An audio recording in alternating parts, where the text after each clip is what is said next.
desse ambiente aqui de educadores, né, de professores e professoras, estudantes, estão se preparando também para atuar, estão atuando na escola e estão se preparando para atuar mais qualificadamente, né? E por falar em escola, e na tua experiência do museu desses 3 anos,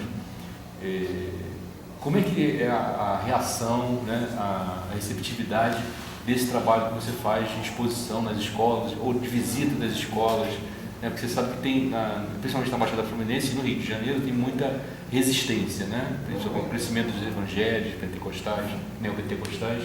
E como é que como é que você percebe essa recepção de tanto de professores quanto de estudantes?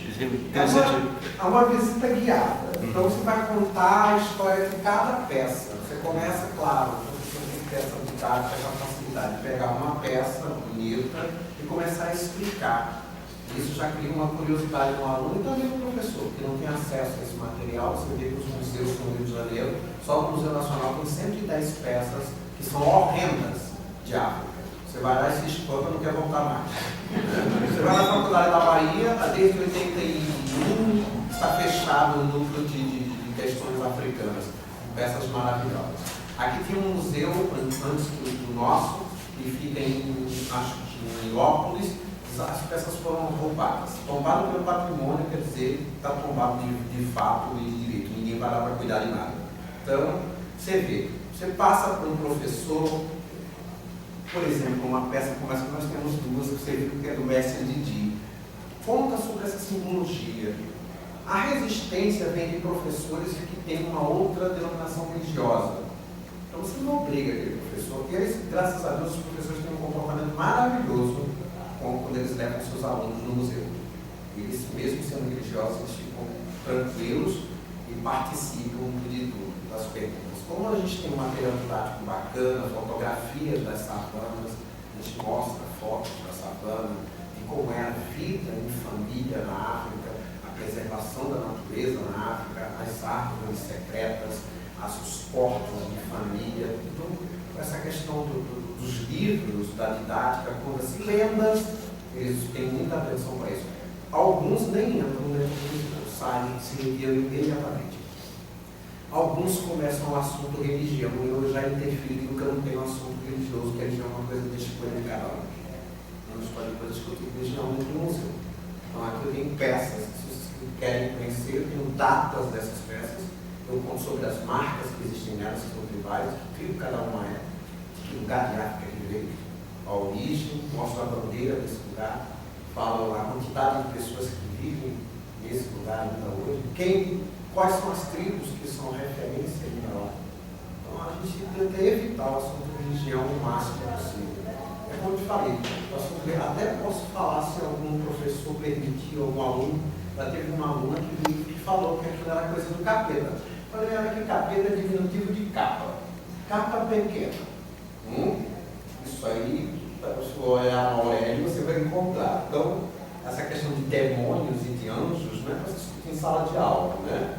Eu mandei comprar o livro do Dan Brown para ela ver o filme também, que é importante. Essa questão do demônio, o bem e o mal está contido dentro do homem.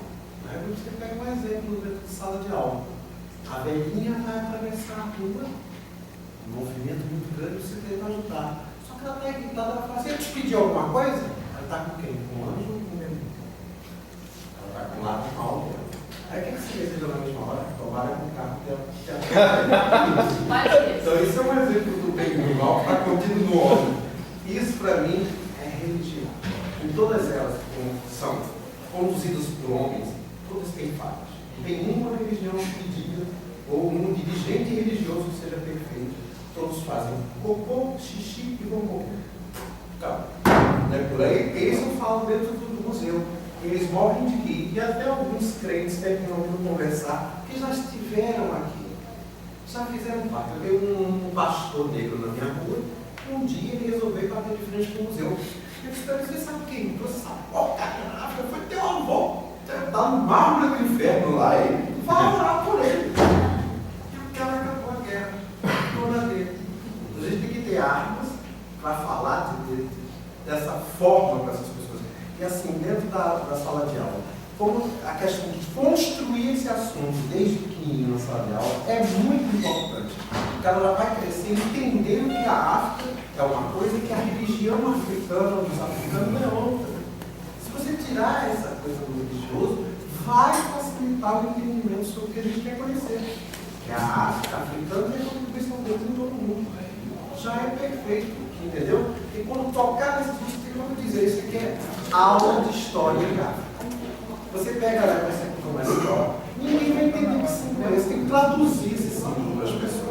Acredito que é o que alguns conheçam essa simbologia, mas outros jamais saberiam que ele representa uma mulher, representa o feminino, a mãe água, a mãe terra, a mãe natureza, a primeira mãe, Eva, a primeira mulher a errar, a primeira mulher a sofrer para ter um filho, a primeira mulher a sangrar. Aquilo ali é a representação de Eva, filha de Deus. E de Ocarã, que chama Exu, o primeiro mensageiro. Quem é esse nome? Adão.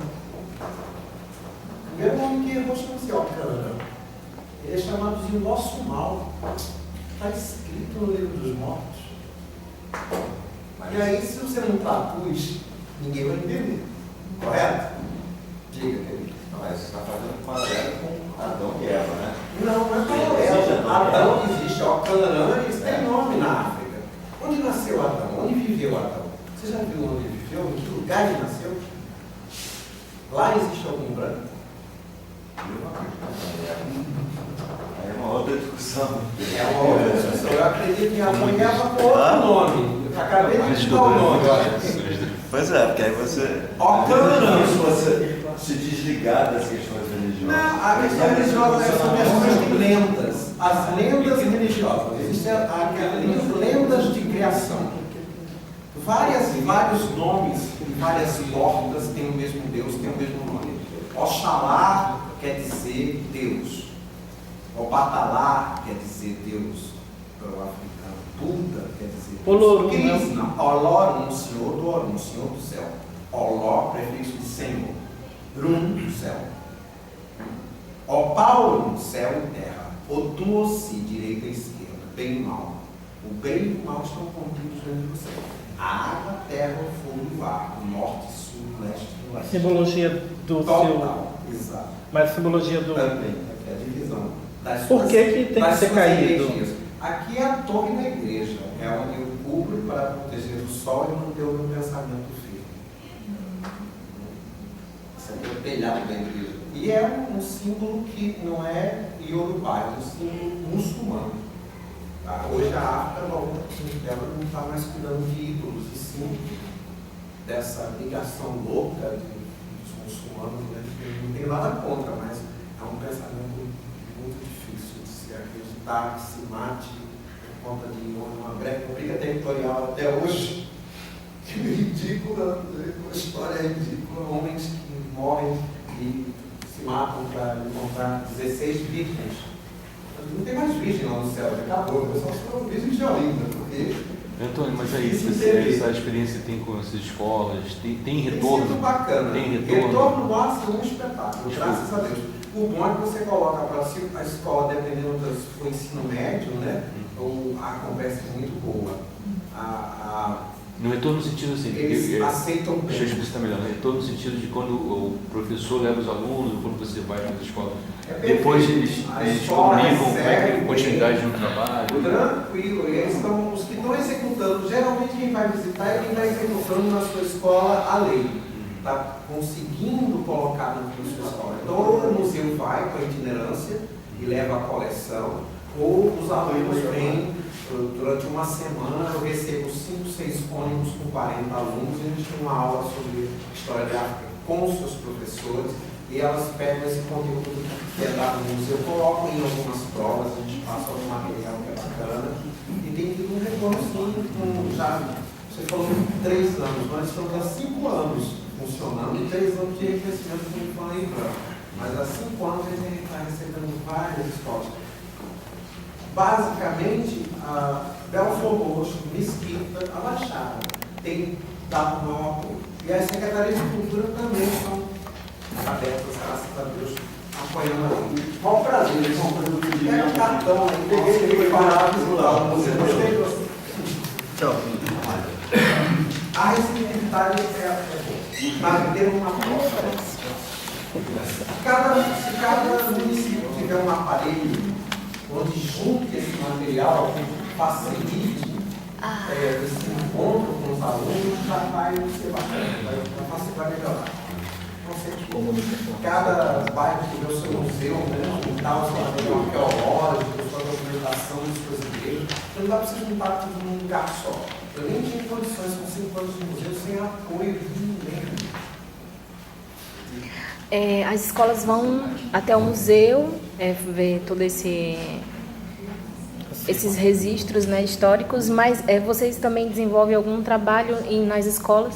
Sim, a gente leva oficina de máscaras, oficina de joalheria africana e montagem de grupos de contadores de lenda, griots. Só nas escolas que já desenvolvem a questão da lei. Então já tem basicamente um mapeamento, né, das escolas que... Sim, com certeza. A Nova Iguaçu está começando agora a buscar trazer, conseguir, engraçado, o museu em Nova Iguaçu, mas Belfort Roxo, Mesquita, Queimados, até algumas outras regiões como Guapimirim, me deram muito mais atenção às escolas, então trazendo um contingente assim, já tem 3 anos que eles têm cumprido um roteiro de passeio com seus alunos e estão repetindo, isso está muito bacana. Agora que Nova Iguaçu está despertando, que tem um museu, o primeiro museu de Nova Iguaçu, e alguns nem têm conhecimento que esse museu existe, e por conta de não ter apoio, a divulgação é feita mínima, só de boca a boca, e as próprias escolas me ajudam, a Secretaria de Cultura agora está dando atenção, a Secretaria de Estado, de Cultura do Estado, ficou satisfeita com esse trabalho por conta da lei e está agora ajudando essa biblioteca. É um patrocínio da Secretaria de Cultura, estamos de olho na questão do cumprimento da lei. Então agora é um grande momento para as escolas. O Lombo é um local africano, é um espaço? Sim, era um espaço onde eles eram enterrados. Na verdade era um cemitério próximo ao cais. Era um local tem um campo sagrado também, né? Não sei se tem alguma ligação com isso. Tem ali um berço do samba, tem dos primeiros negros alforriados, e também cemitérios, ali tem muito material para se encontrar. Aquele cais ali era ainda não revelado, né? Tá tem muita coisa enterrada ali. O Zé Henrique me volta. Você falou que não tem apoio de ninguém. Como é que você faz para a conservação do material, reposição de peças para... Meus diretores são meus amigos e esse material já está com a minha família há muitos anos. Eu já venho com esse material já aprendendo sozinho a cuidar e eu atendo pessoas com trabalho holístico fora do Brasil. E o dinheiro que eu tenho lá é que faz com que a gente consiga ter a manutenção. Reposição. Você consegue trazer peças da África para cá, para aumentar o acervo? Sim, o acervo ele começou com 110 peças, eu tenho 450 peças de joalheria, quadros, tecelagem, ferramentaria, máscaras, totens, que agora o conteúdo com livros e documentos de africanos bem importantes. É um trabalho de formiguinha, a gente está ampliando, e claro que eu quero deixar esse registro, ampliar esse registro, no máximo, com colaboração de alguns amigos. A gente recebe peças também. Ganhei 2 peças importantes esse ano no Museu de Leifé. O rei da Nigéria mandou, na cidade de Koyo, mandou 2 peças lindíssimas, elas estão aqui. Essas peças têm mais de 3 mil anos. Imagina só o registro histórico do que a gente está conseguindo aqui no Rio de Janeiro. Está começando a ampliar. E é aquilo, a gente estou buscando colaboradores, né, vocês divulguem esse trabalho. É importante a gente ter esse registro. Eu estou buscando um espaço maior, o espaço da minha casa, agora a gente está buscando um espaço para o museu ficar, realmente ser um grande museu. Estou comprando uma terra aí, uns 3 mil metros, para um super museu africano, com peças contundentes, peças maiores, que eu vou buscar em África, porque as minhas peças são ínfimas, não são grandes peças. Agora está na hora de investir em peças maiores. E assim, eu tenho que contar histórias que vocês contem também do jeito de vocês, mas a gente tem que ter um espaço nosso, um espaço de preservação. A minha família, a gente tem a obrigação de contar essa história. Vocês estabelecem parcerias com outros institutos? Não, ainda não. Institutos pretos A novos? gente tem algumas conversas, mas não tem nenhuma troca, porque nós fomos admitidos no Catálogo Nacional de Museus pelo IFAM só há 3 anos. E como o meu trabalho é solitário, não tem uma equipe, não tenho dinheiro para fazer uma super mídia, então esses contatos eles estão começando a acontecer agora. Eu tenho muito encontro, assim, ajuda com a Irmandade dos São Benedito dos Homens Pretos, que é o primeiro museu negro, não é um museu, tem uma pequena coleção que fala mais da vida de Anastácia, Que fica ali na corpo do Conde Deu, da Princesa Isabel e da escrava Anastácia, que estão naquele local. Foi a primeira maçonaria do Rio de Janeiro. Foi, na verdade, onde aconteceu o grito de Ipiranga, não foi de Ipiranga, São Paulo, foi aqui no Rio de Janeiro, nesse local. A primeira maçonaria portuguesa, tudo foi decidido aqui com a família real nesse local. E era uma irmandade de pretos de São Benedito dos Homens Pretos. É uma maçonaria de negros, a primeira maçonaria do mundo, que é a maçonaria Mamba Negra africana. Que deu origem às outras maçonarias, também no estado de livros. E a gente está tentando resgatar esse material e eles dão um super apoio com essa questão de mídia, porque eu não tenho dinheiro para pagar mídia. Todo o dinheiro que eu, tem 10 anos, todo o dinheiro que eu ganho é para comprar uma joia africana, é para comprar uma peça africana, para comprar um livro. E tem que ser assim, não dá, senão você não consegue. E sem apoio financeiro de ninguém. Os projetos que a gente está tendo apoio agora por conta da lei, com a Secretaria de Cultura, e são projetos que todos os municípios participam. Então você faz um projeto, se ganhar, você ganha equipamento, né? Isso também já facilita, é muito bom, porque está tendo essa abertura agora. E esse ano foi um ano importante, essa primavera de museus, todos os museus do Brasil, o tema foi África, e a gente está começando a ter muitas, né, oportunidades de contar essa história. A gente não pode deixar passar. Apesar de estar com 10 anos de lei, acho que muito pouco se fez, muito pouco se construiu. Eu preciso muito desse ponto, vai sair um documento, né, que eu até perguntando para você. Qual o conteúdo desse documento? Vocês vão apresentar esse documento aonde? Em Brasília, nas duas universidades, a questão de criar um ênfase dentro da sala de aula. Eu acho que dentro desse documento, uma das coisas que eu acho que seria pertinente seria colocar esse ênfase. Porque você não está colocando na aula, mas que punição sua escola está tendo por não executar? Nenhuma. Tem que ter uma punição para a escola que não colocar esse caderno dentro. Esse trabalho de arte da sala de aula. Principalmente se for por questão religiosa, aí tem que ter punição mesmo. Criar um disque denúncia, né? Tem um convite, né, para ter uma sessão de comunicação hoje, que vai discutir os trabalhos que falam da questão religiosidade e educação. Né? São 6 trabalhos. Né? 6 pessoas estão pesquisando, estão refletindo sobre isso. Deve ser interessante, tiver um tempinho e tal. Por lá, 2 horas. 2 horas. Na sala. Eu acho que é sala 4. Tem um livro ali. Aqui mesmo. Tem um livrinho. Olha, eu só queria agradecer a oportunidade que vocês estão dando de visitar o museu, né? Se tem algum professor, leve seus alunos, você queria falar, né? Não, a bateria acabou, o professor acabou falando, que eu acho importante essa questão para a gente estar discutindo, porque estava conversando aqui com a colega que muitos professores que estão inseridos já nas escolas, eles não têm essa visão, não tiveram essa formação. E nós que estamos na universidade agora, na licenciatura, nós estamos tendo essa visão. Então, assim, eu acho importante, eu estava até falando com ela, que na escola onde eu estava inserida, os professores, assim, existia muito acervo na biblioteca, né, de lendas, porque a própria Secretaria de Educação manda os livros, mas não são trabalhados. Eles não são trabalhados. Eles E ficam assim, na biblioteca e e os pegam diretores não deixam entrar na sala. Olha que isso para mim Olha só, situação dessa. deixa eu até colocar uma em cima da fala da colega, é o seguinte, eu sou professor do Estado, há um despreparo amplo, geral e restrito dos profissionais que estão no Estado para lidar com isso.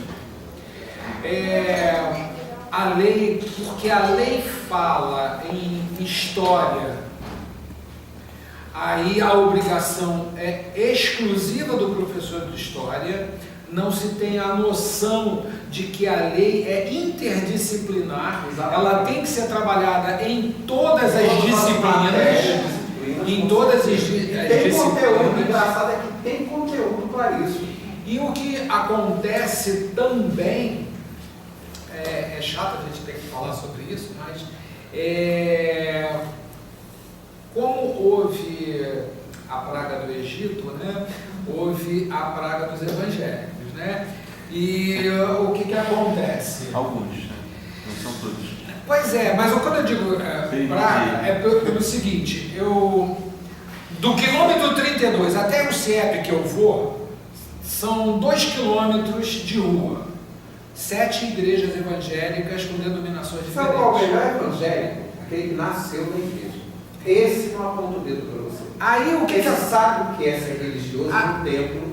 Agora, os que são os novos dessa igreja é que são perturbados, porque contam para eles que eles vão ter uma salvação, que Cristo matou, roubou, pintou os canetas. E eles acreditam nessa merda e querem que a gente. O que acontece? Eu tinha uma colega que ela chegou para minha colega de português. Mas Henrique, olha só, o que você me indica? Eu quero trabalhar com umas lendas africanas e tal. O que você me indica? Eu peguei um livro do Reginaldo Grande sobre a criação do mundo. É contada para criança.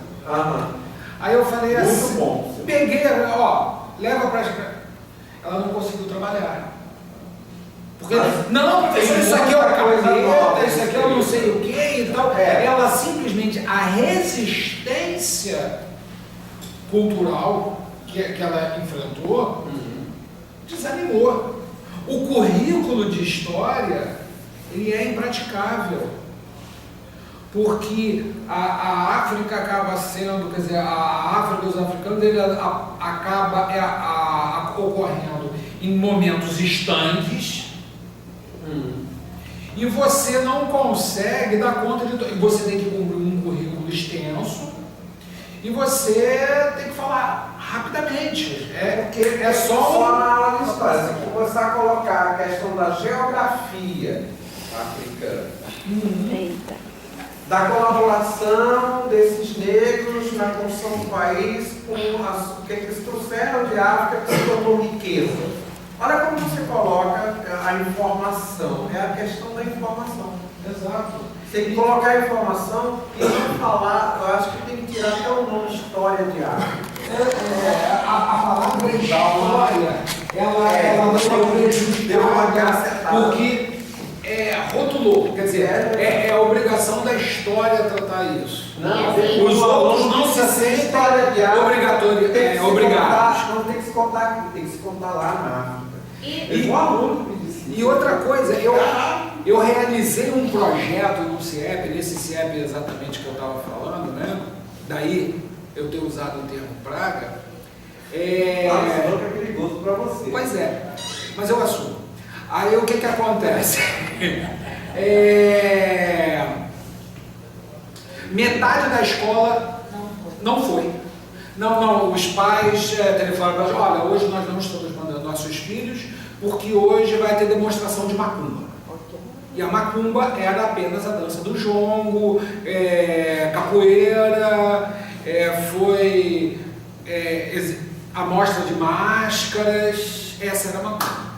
eu acho Quando eu muito montei o triste. museu, eu falou para mim também, Não é? eu pensei numa lojinha, Sim. E o pior de todos, todos negros. produto de negro não vende. Todos negros. Então. Comunidade negra. Eu estou entendendo a palavra do professor, e o que me entristece, porque ele trabalha